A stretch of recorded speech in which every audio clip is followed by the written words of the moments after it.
The third sermon in a sermon series on marriage called After the Wedding.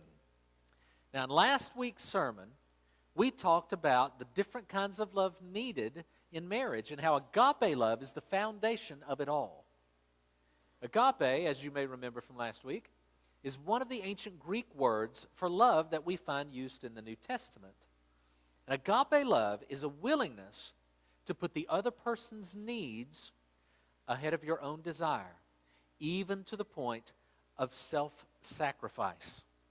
It's a commitment to do what's best for someone else, even if it costs you something. Agape love. Agape love is something you choose to do, regardless of however you happen to be feeling at any given moment. Agape love is a chosen love. It's not dependent on feelings. Agape love, as I said last week, is the power source for married love. Both friendship love and romantic love are ultimately dependent on agape love if friendship and romance are going to last. Those of you who heard last week's sermon know all this. You're experts by now, assuming you were paying attention. Last week, the sermon was titled, After the Wedding, A Love That Lasts. Well, this is After the Wedding, A Love That Lasts, Part 2. And what we're asking is, what do we do with this information? What do we do with this concept of agape love? What does agape love look like in marriage? Now remember, agape love is a willingness to put the other person's needs ahead of your own desires, even if it requires sacrifice. Are you willing to take your spouse's needs that seriously? In 1 Corinthians 7, the Apostle Paul gives us a picture of what agape love looks like in marriage in regard to one particular need. Would you please turn with me to 1 Corinthians chapter 7.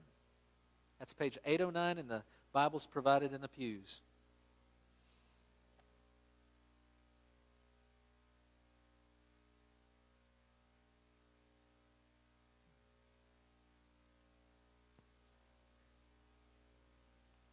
Now, in this passage, the need to which the Apostle Paul is referring is the need for sexual intimacy.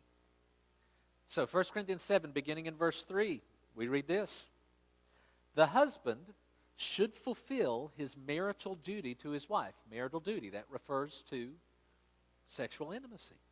The husband should fulfill his marital duty to his wife, and likewise the wife to her husband. The wife's body does not belong to her alone, but also to her husband.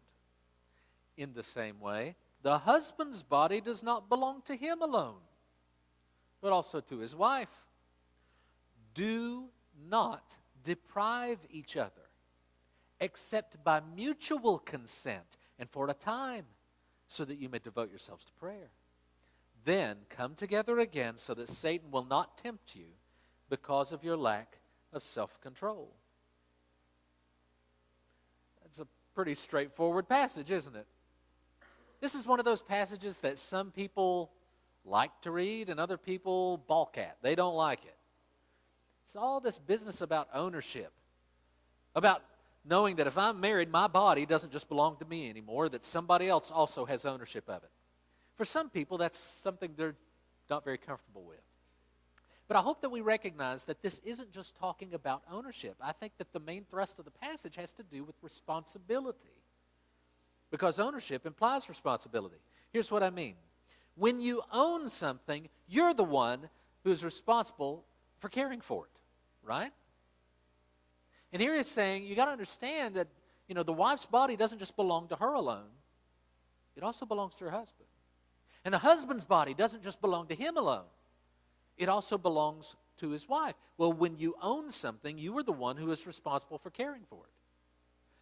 Just as I take responsibility for my body's needs, I feed myself, I clothe myself, I bathe myself, I brush my teeth. Just as I take care of myself, I need to also recognize my responsibility to take care of my wife. Do you see that? Do you see the responsibility in the passage? And my wife is supposed to take responsibility for meeting my body's needs as well as her own. The underlying principle of this passage is this. First note on the note sheet.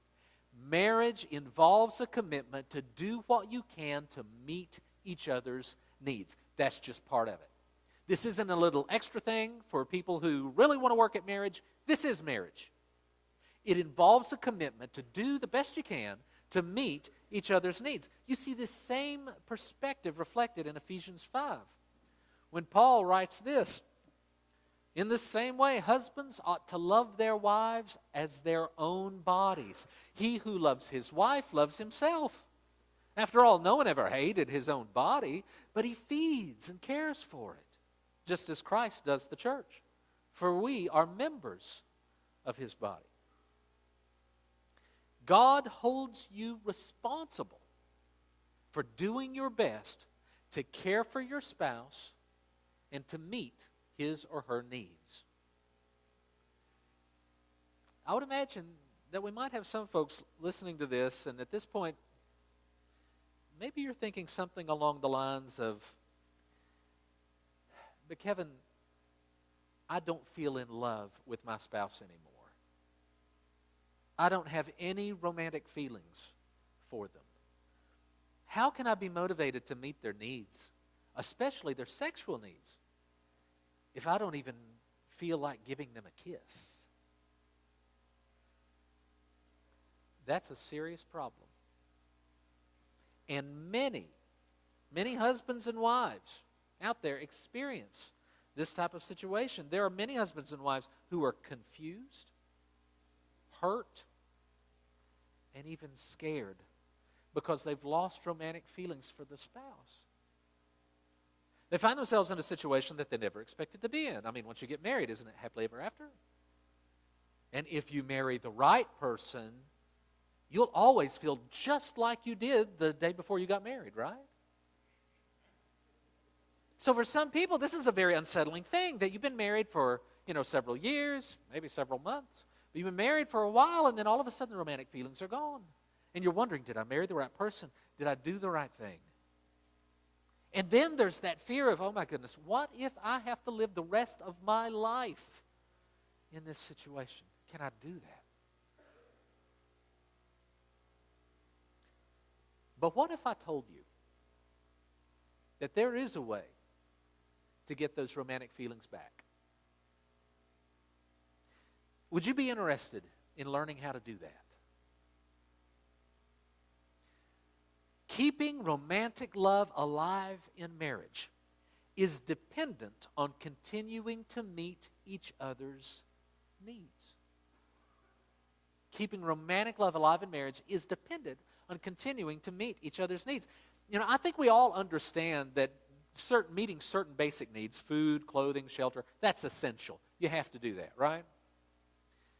But meeting each other's emotional needs is crucial if you're going to have a healthy, romantic marriage.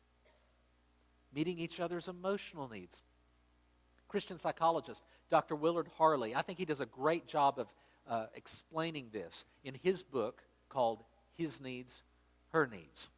And in that book, Dr. Harley talks about a concept that he calls the love bank.